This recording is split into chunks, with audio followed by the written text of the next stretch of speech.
The tragic story of the Donner Party is one of the most harrowing tales of survival in American history, a grim reminder of how quickly hope can turn to horror, and how thin the line between perseverance and desperation truly is. It's a story of ordinary people who set out in search of a better life, only to find themselves trapped in a nightmare of starvation, freezing cold, and unimaginable choices. In the spring of 1846, the promise of fertile land and new opportunities in California drew thousands of pioneers westward. Among them was a group of families and travelers led by George Donner and James Reed. They were farmers, merchants, parents, and children, ordinary people with dreams of prosperity. Their journey began like so many others, with wagons loaded with supplies, livestock trailing behind, and spirits high. The what should have been a months-long trek to a new home became a descent into one of history's most infamous survival ordeals. The first critical mistake came when the group decided to take a supposed shortcut.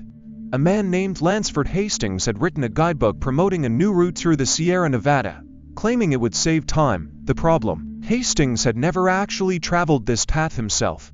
Eager to shave weeks off their journey, the Donner Party veered off the established trail and into uncharted territory. What they didn't know was that this decision would lead them into a deadly trap. As they pressed forward, the terrain grew more difficult. Wagons struggled through rough, untamed land. Oxen weakened and died from exhaustion, tempers flared as supplies dwindled. Then, near present-day Nevada, a violent dispute broke out between James Reed and another man in the party. The fight turned deadly, and Reed was banished, forced to ride ahead alone. Without strong leadership, the group became fractured, their unity crumbling just as their situation grew more dire. By the time they reached the towering peaks of the Sierra Nevada, winter had arrived early. A brutal snowstorm descended, burying the mountains in deep drifts. The party was trapped near a frozen lake later named Donner Lake with no way forward or back. They hacked together crude shelters from their wagons and whatever wood they could find. Food supplies ran dangerously low. First, they ate their remaining livestock. Then, as starvation set in, they boiled hides and leather into a barely edible glue. Some resorted to eating twigs, bark, even their own shoes. As the weeks passed and death claimed more of their group, the unthinkable happened. Some of the survivors, driven by sheer desperation, began consuming the bodies of those who had perished. It was a choice born of absolute necessity, a last resort to cling to life. The moral boundaries that once held firm in civilization had been stripped away by hunger and cold. A small group, later known as the Forlorn Hope, decided to attempt an escape.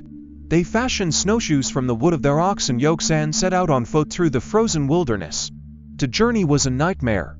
Blizzards blinded them. Deep snow slowed their progress to a crawl. One by one, members of the group succumbed to exhaustion and starvation. Those still alive faced an impossible decision: die or eat the dead to survive. Only 7 of the original 15 made it to a settlement in California, where they managed to organize a rescue party. When the first rescuers finally reached the stranded emigrants in February 1847, the scene was one of utter devastation. Some survivors were too weak to move. Others had lost their minds from hunger and trauma. The shelters reeked of death and decay. The rescuers did what they could, but many were too far gone. Over the following weeks, multiple rescue missions braved the snow to bring survivors to safety. Of the 87 people who had been part of the original Donner Party, only 48 lived to tell the tale. Those who survived carried the weight of their ordeal for the rest of their lives. Many refused to speak of what had happened, haunted by the memories of what they had endured and what they had been forced to do to survive. The story of the Donner Party became a national sensation, a cautionary tale of the perils of westward expansion and the dangers of reckless decisions. But beyond the horror, this tragedy forces us to ask difficult questions. What would any of us do in such a situation? How far would we go to survive? The Donner Party story is not just about desperation, it's about the fragility of human morality when pushed to the edge. It's about the consequences of poor judgment, the dangers of misinformation, and the brutal indifference of nature.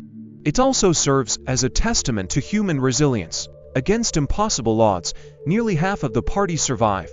Their will to live, even in the face of unspeakable suffering, is a chilling reminder of the strength of the human spirit. Yet their story is also a warning about the risks of blind trust, the importance of preparation, and the unpredictable cruelty of fate. The legacy of the Donner Party lingers not just as a tale of survival, but as a dark chapter in the history of the American West. It reminds us that progress often comes at a cost, and that even the most hopeful journeys can end in tragedy.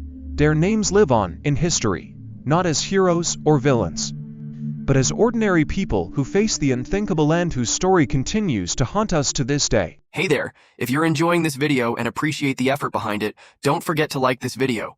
It really helps the channel grow, and if you haven't already, hit that subscribe button and turn on the notifications so you never miss an update. Oh, and one more thing, share this video with your friends. Spread the love and support. Alright, now let's get back to the video. Let me know if you want any tweaks.